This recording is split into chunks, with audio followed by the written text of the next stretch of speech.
Welcome to yet another episode of CFS Conversations. And we are delighted to have on set Puri, Associate Vice President at the International Fund for Agricultural Development. They work to ensure that lives in the rural areas are improved, especially targeting smallholder and family farmers. And we'll hear all about it in a moment. Joe, welcome to the show. Thank you so much for having me here, Waganjo. Fantastic. Joe, I'll jump straight into it because we are convening here on the occasion of the 50th edition of CFS's plenary, which sadly has come at a very difficult time for close to 1 billion people in the world. We are facing a massive hunger crisis, actually food crisis, coupled with cost of living crisis. From where you sit at the International Fund for Agricultural Development, what's your assessment of the situation? Well, thanks so much for that question, Vaganjo. Clearly, the situation is dire, right? We have essentially, in the period of almost 6 or 7 months, now more than double the number of people that are living in acute hunger. What that means is that we are moving from 135 million people that were acutely hungry to now 345 million people. In 45 countries alone, we have 50 million people living under conditions of famine. And this is indefensible in a world where we claim to be civilized and where we expect to at least provide basic needs to our populations. We are clearly at a turning point in history, and I think the CFS comes at a very important point for us to think about what it means when we think about indebtedness, when we think about the increased inflationary pressures that we are witnessing today, when we think about the huge price increases that we have seen as a consequence of the war, and what it means for food security, what it means for people's basic needs and hunger levels. Indefensible is the word you used, right?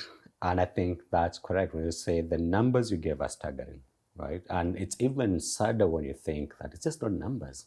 It's parents who are going through the agony of watching their children go to bed hungry. Mothers making very difficult decisions of which ailment needs to be taken to the doctor. But fortunately, we have institutions like yours that have their fingers on the pulse, in a sense, working in almost the unreached areas. What are some of the things that IFAD is doing with its partners to alleviate the suffering of people, but build long-term resilience by improving their food systems? Again, really good question. So first is to recognize what is the magnitude of the problem, and I just spoke about that. But then to realize as well, what is the impact? Like you said, there are fire sales that are occurring, right? In previous circumstances that were similar, what would happen is that people would draw down upon assets that they have built, etc. But now the fire sales are of assets that are irreplaceable, that are essentially going to mean not just hunger now, but deaths, unfortunately, now as well as subsequently. And this is important to recognize because we also know that in situations such as these, there are the people that are most likely to perish, unfortunately, as a result, are the most vulnerable, people who don't have access to assets. So women and children are the ones that are definitely most discounted when household decisions are made. Now, when the Food System Summit took place last year, right, there was a big concerted movement to really understand as to what we could do to make food systems resilient. At that point, just for Africa, $40 billion was required to make food systems secure and sustainable every year. But it is also important to note that a lot of these urgencies get amplified when we combine them with climate, when we combine them with other health-related emergencies, COVID, of course, one of them. And that means that we've got to make a concerted effort to come together. So in that context, what are some of the things that IFAD is doing? One, we're trying to understand what are the possible diagnoses, right? So last year we did a very good study to understand, well, what are the consequences of these changes in climatic patterns, because those are getting amplified by the recent price increases. 20 to 80% of our overall crops in East and Southern Africa will essentially be perishing as a consequence of climate change patterns. 20 to 80%, right? That means we are going to see far greater food insecurity than what we are witnessing now, unfortunately. Add to that this idea that is unfortunately coming, not the idea, the phenomenon that we are witnessing today, which is a 30% increase in price levels of fertilizers, of energy, and of food. And then combine that with the lack of access, the unaffordability, and you combine that with the lack of access. And this is exactly where IFAD comes in. So IFAD focuses on rural economies. It focuses on the most vulnerable geographies of the world. It focuses on the most vulnerable people of the world. And it ensures that no one is left behind. The things that we are doing are focusing on, and if you wanted to take away one thing, building markets now and then for the future. And why is that important? It's important because we want to build resilience not just for the people now. Of course, humanitarian assistance is important and emergency assistance is important.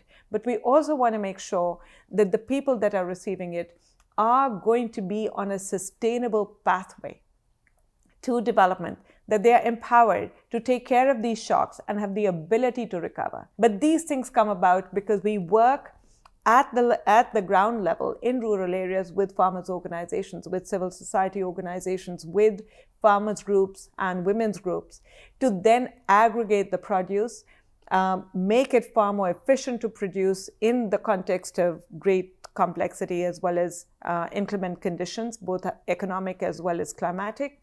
And then we ensure that we also bring in the private sector to help amplify the impact of every dollar that we put in. This is important because IFAD is both an IFI, an international financing institution, as well as a UN agency. Alongside land tenure issues, access to finance through low interest loans, through loans, for example, that are have easy interest rates, but also long tenors. All of these things are examples of what IFAD does to really reduce the vulnerability that rural people are experiencing in the context of, multiple crises. But what is important is what I want to, and the thought that I do want to leave you with, is that it is important for us to think long-term and medium-term. And markets are really key.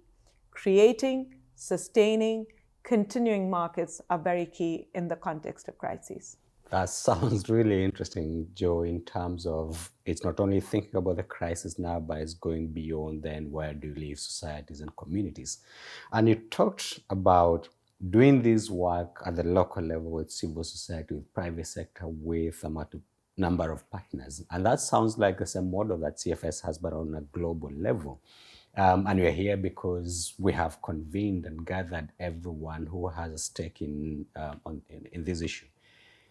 What role should CFS be playing to support institutions like IFAD and others working with governments to get the jobs done in a way that builds that long-term resilience of communities?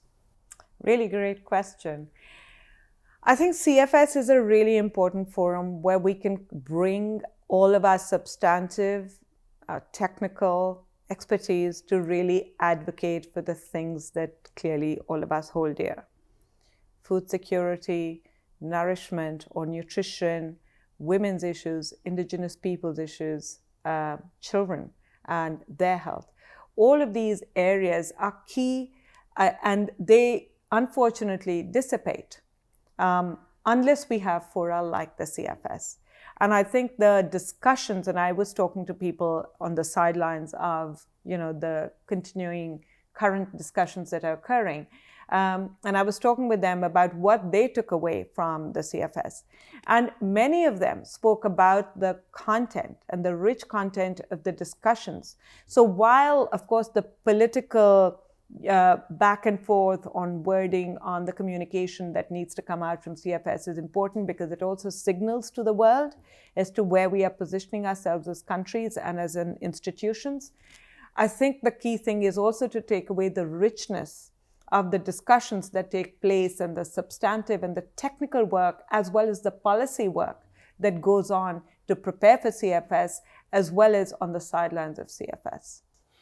I like the way you've put it, and especially bringing people together. And those conversations are important, Joe. And one of those conversations that has been happening in the last couple of months, probably a year plus, that has been very difficult is on gender equality, right? And I go back to this because you mentioned earlier women suffering a lot more than men, women and children.